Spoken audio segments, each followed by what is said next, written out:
Occasion ఏదైనా location ఎక్కడైనా తెలుగువారి వేడుక అంటే ఆలివ్ మిఠాయి ఉండాల్సిందే. భారత్తో పాక్ కయ్యానికి కాలు దువ్వుతున్న వేళ బలూచిస్తాన్ పాకిస్తాన్కు చుక్కలు చూపిస్తోంది.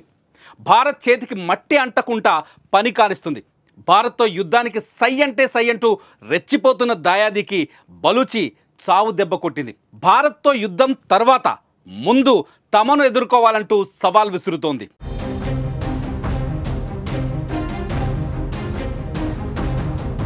బలూచిస్తాన్ ఆర్మీ ఎన్నో రోజులుగా స్వతంత్రం కోసం పోరాడుతున్న సంగతి తెలిసిందే. ఈ నేపథ్యంలో బలూచిస్తాన్ జరిపిన దాడుల్లో 10 మంది పాకిస్తాన్ సైనికులు మృతి చెందారు.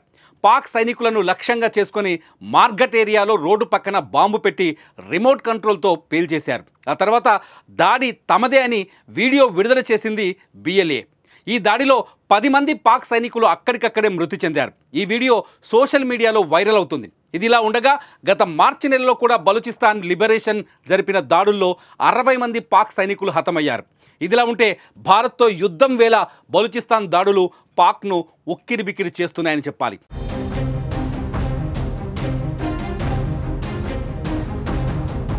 మరోపక్క లిబరేషన్ ఆర్మీ పాకిస్తాన్కు తీవ్ర హెచ్చరికలు జారీ చేసింది. బలూచిస్తాన్ ప్రజలను పాకిస్తాన్ ప్రభుత్వం అణచివేస్తోందని, తాము స్వతంత్రం కోసం పోరాడుతున్నాం, భవిష్యత్తులో కూడా ఇలాంటి దాడులు ఉంటాయని హెచ్చరించింది. తాము నాశనం కోసం కాదు, స్వతంత్రం కోసం పోరాడుతున్నాం, దీనికోసం శత్రువులను లక్ష్యంగా దాడులు చేస్తూనే ఉంటామని హెచ్చరించింది. ప్రస్తుతం భారత్తో ఉన్న టెన్షన్తో పాటు పాకిస్తాన్కి ఇది మరో తలనొప్పిగా మారిందని చెప్పాలి. ఇక గురువారం కూడా BLA మరో 7 మంది పాక్ సైనికులను చంపేసినట్లు తెలుస్తోంది.